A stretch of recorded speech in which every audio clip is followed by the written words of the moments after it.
Assalamualaikum warahmatullahi wabarakatuh.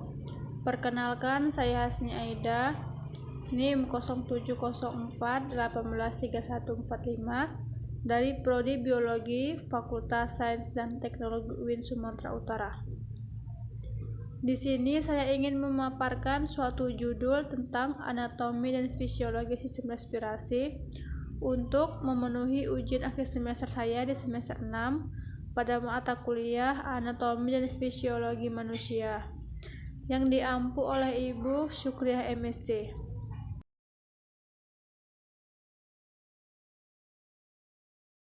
Baiklah, langsung saja. Apa itu sistem respirasi? Sistem respirasi adalah sistem yang memiliki fungsi utama untuk melakukan respirasi, di mana respirasi merupakan proses mengumpulkan oksigen dan mengeluarkan karbon dioksida. Fungsi utama sistem respirasi adalah untuk memastikan bahwa tubuh mengekstrak oksigen dalam jumlah yang cukup untuk metabolisme sel dan melepaskan karbon dioksida. Sistem respirasi terbagi menjadi dua, yaitu sistem respirasi atau pernapasan bagian atas dan juga sistem pernapasan atau respirasi bagian bawah.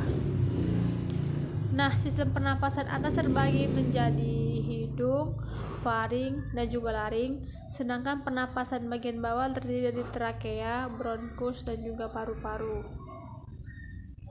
Yang pertama ada hidung.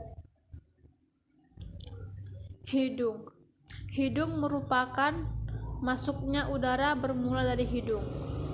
Hidung merupakan organ pertama dalam sistem respirasi yang terdiri dari bagian eksternal atau bagian yang terlihat dan bagian internal.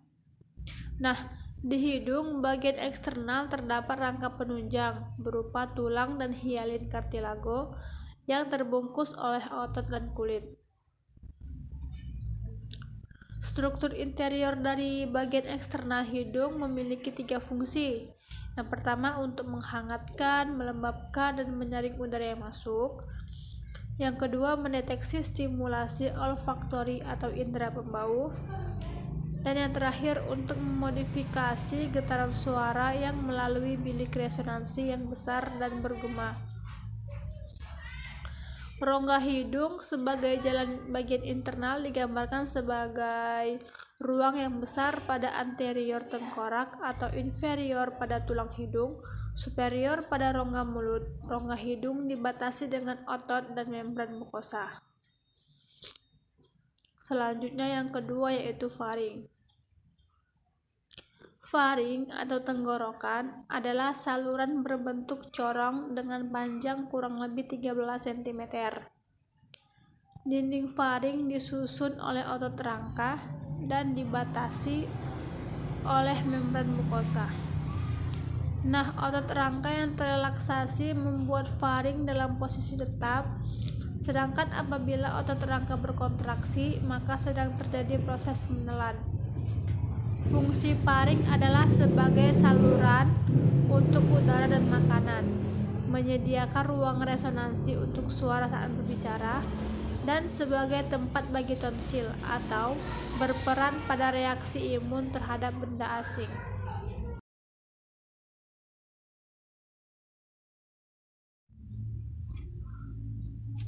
Selanjutnya yang ketiga adalah laring.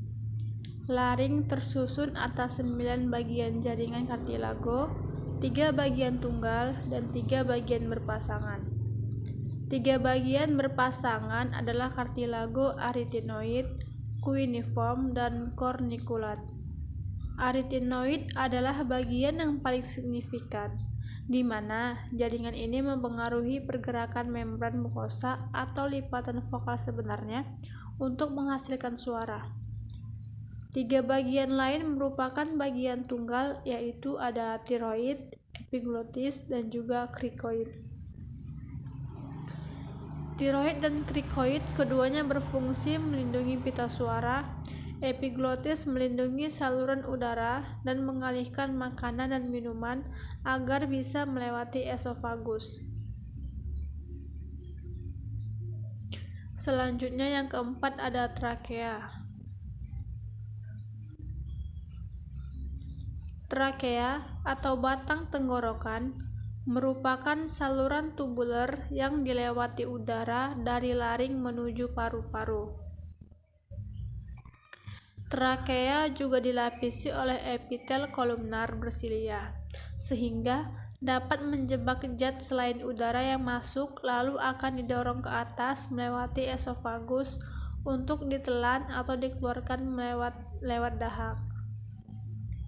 Trakea dan bronkus juga memiliki reseptor iritan yang menstimulasi batuk, memaksa partikel besar yang masuk kembali ke atas.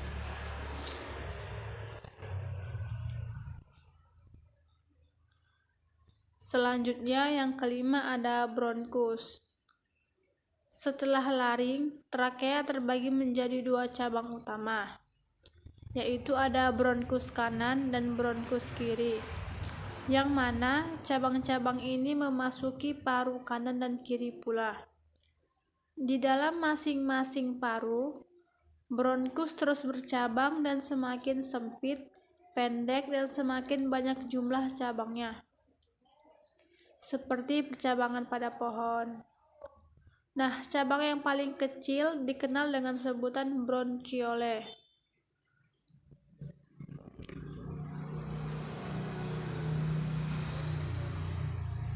Selanjutnya yang keenam ada paru-paru. Paru-paru dibagi menjadi bagian-bagian yang disebut dengan lobus. Terdapat 3 lobus di paru sebelah kanan dan 2 lobus di paru sebelah kiri. Di antara kedua paru terdapat ruang yang bernama cardiac node. Cardiac node ini merupakan tempat bagi jantung.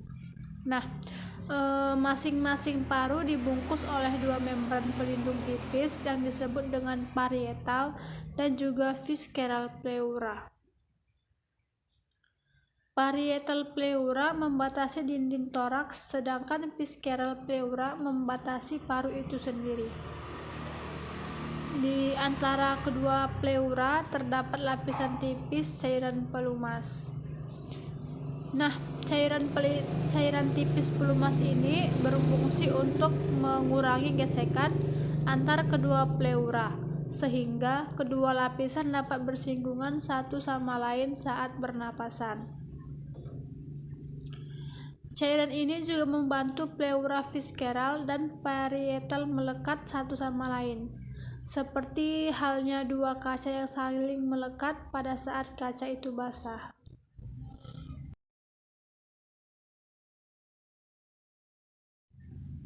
Selanjutnya ada fisiologi pernapasan.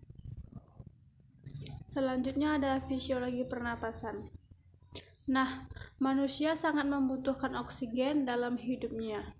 Bila tidak mendapatkan oksigen dalam 4 menit saja akan mengakibatkan kerusakan pada otak yang tak dapat diperbaiki dan bisa menimbulkan kematian. Pada fisiologi pernapasan itu dibagi menjadi 2, yaitu ada pernapasan perut dan pernapasan dada. Nah, pada pernapasan perut ada namanya pernapasan inspirasi dan ekspirasi, begitu juga dengan pernapasan dada. Selanjutnya, pernapasan perut merupakan pernapasan yang mekanismenya melibatkan aktivitas otot-otot diafragma yang membatasi rongga perut dan rongga dada. Mekanisme pernapasan pada rongga perut ada 2, yaitu inspirasi dan ekspirasi. Nah, yang pada fase inspirasi merupakan fase ini otot-otot diafragma berkontraksi, sehingga diafragma menjadi datar dan mengakibatkan rongga dada membesar dan tekanan menjadi lebih kecil, sehingga udara dari luar itu masuk ke dalam. Selanjutnya ada fase ekspirasi.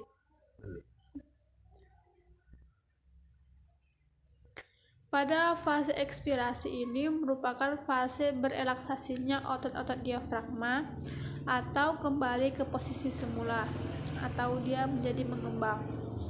Nah, sehingga otot dada itu menjadi mengecil dan tekanan menjadi lebih besar yang mengakibatkan udara keluar dari paru-paru. Selanjutnya ada pernapasan dada.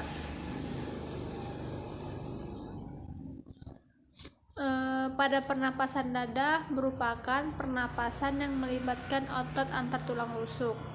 Mekanismenya ada dua juga, yaitu inspirasi dan juga ekspirasi.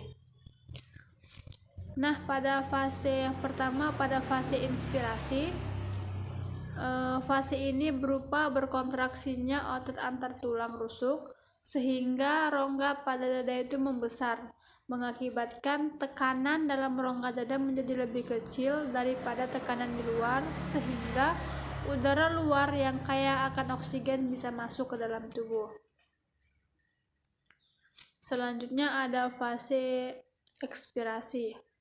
Nah, pada fase ini merupakan di mana fase relaksasi atau kembalinya otot antar tulang rusuk ke posisi semula yang diikuti oleh turunnya tulang rusuk, sehingga rongga dada menjadi lebih kecil. Sebagai akibat dari fase ekspirasi ini, tekanan dalam rongga dada menjadi lebih besar daripada tekanan di luar, sehingga udara dalam rongga dada itu yang kaya akan karbon dioksida itu keluar dari dalam tubuh.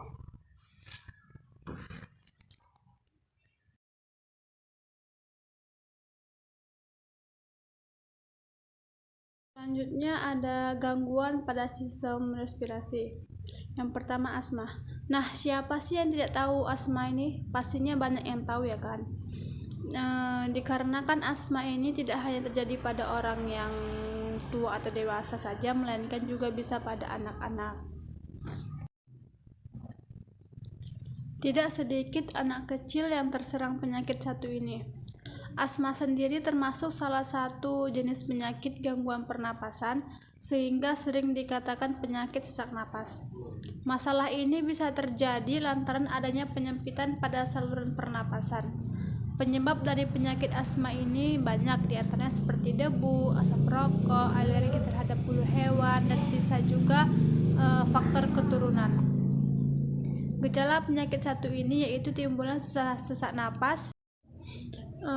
Untuk mencegah penyakit ini yang harus dilakukan adalah Anda harus menghindari dan memelihara hewan-hewan yang berbulu seperti kucing, anjing, hindari tempat tinggal dengan tempat yang kotor dan berdebu. Selanjutnya ada faringitis. Nah, jenis penyakit yang kedua faringitis ini dapat mengganggu sistem saluran pernapasan adalah faringitis. Nah, faringitis adalah penyakit yang ditandai dengan peradangan pada tenggorokan. Penyakit ini bisa terjadi karena terinfeksi bakteri dan juga virus. Adapun bakteri yang dimaksud yang menjadi penyebabnya adalah Streptococcus faringitis. Harus diketahui pula, banyak merokok bisa juga menjadi penyebab peradangan pada tenggorokan ini. Maka dari itu, berhentilah merokok dan jauhi rokok bisa menjadi salah satu cara untuk mencegah penyakit ini. Jenis penyakit pada saluran pernapasan. Jenis penyakit pada sistem saluran pernapasan yang satu ini bisa menular ke anggota keluarga lainnya. Namun, penyakit ini biasanya akan hilang dengan sendirinya. Penyakit yang ketiga adalah bronkitis. Nah, bronkitis merupakan penyakit pada saluran pernapasan. Apa itu bronkitis? Nah, bronkitis adalah infeksi yang terjadi pada saluran pernapasan utama dari paru-paru yang menyebabkan terjadinya peradangan pada saluran pernapasan. Gejala dari penyakit ini seperti batuk berdahak, badan mudah lelah, kepala terasa sakit, dan juga sering sesak napas. Bronkitis dapat disebabkan oleh berbagai hal seperti merokok yang merupakan salah satu penyebab utamanya. Para perokok aktif dengan resiko yang terjangkit lebih besar daripada perokok yang pasif. Selanjutnya, penyakit yang keempat ada penyakit namanya sinusitis. Penyakit pada saluran pernapasan yaitu sinusitis. Sinusitis adalah peradangan yang terjadi pada dinding sinus. Penyakit sinusitis ini disebabkan oleh virus, jamur, dan juga infeksi pada bakteri. Gejalanya meliputi hidung tersumbat atau keluar cairan kuning kehijauan, sakit kepala, dan nafas berbau.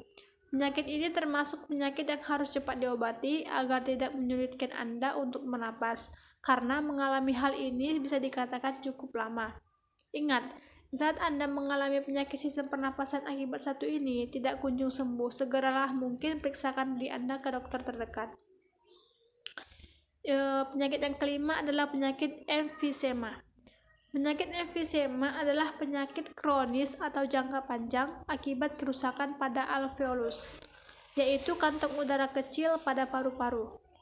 Gangguan respirasi ini lebih sering dialami oleh perokok aktif. Penderita emfisema dapat mengalami gejala batuk kronis dan sesak napas, bahkan saat berolahraga ringan pun atau menaiki tangga. Selanjutnya, penyakit yang keenam adalah penyakit flu. Flu disebabkan oleh virus influenza yang menginfeksi hidung, tenggorokan, dan juga paru-paru. Virus penyebab gangguan respirasi flu ini dapat menyebar melalui udara, benda yang telah terkontaminasi, maupun kontak fisik dengan penderita flu. Flu dapat dicegah dengan mencuci tangan secara rutin, tidak menyentuh wajah, dan juga menjauhi keramaian.